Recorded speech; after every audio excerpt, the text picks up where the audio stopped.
แกงเสร็จมานี่เอาหากผักชีกับพริกไทยเอาอยู่ใส่เป็นโค้งแล้วกับปลายปีกนะครับซีอิ๊วดำใส่ลงไปเลยกูบาเอาเพิ่มความเข้มข้นเส้นใส่ลงไปเลยเอาครับ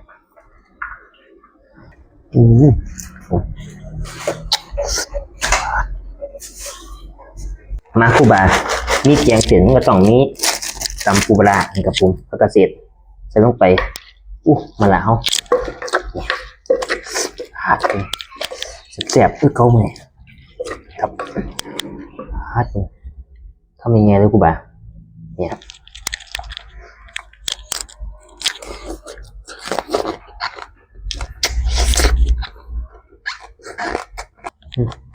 มาละ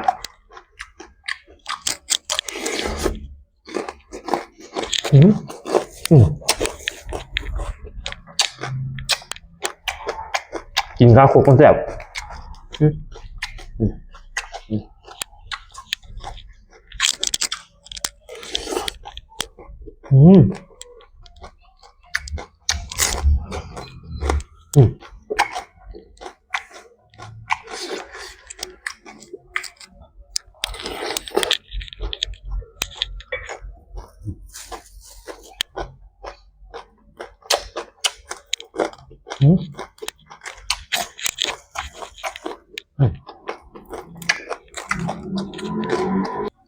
มาคู่บาปรุงได้ปะเนี่ย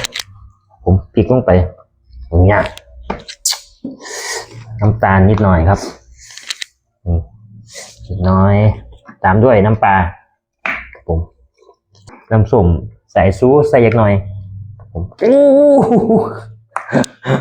โอ้ทีนั้นปองนิดหน่อยไหมขอยซูเขาใส่ลงไปเลยคู่บาทีนั้นปองนิดน้อยมาน่ะโอ้ลงหมดลายเลยเอา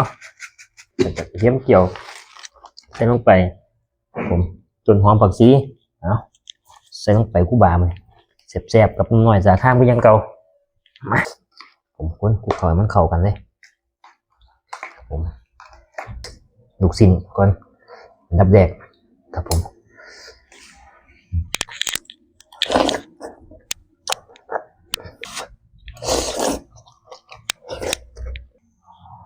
เซปกระเสียดป่ะ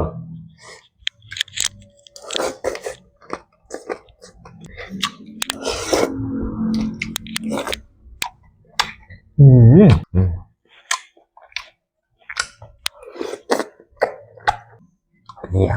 เพิ่มความนัวจากหน่อยเนี่ย2 คำเลยนี่ครับผมมา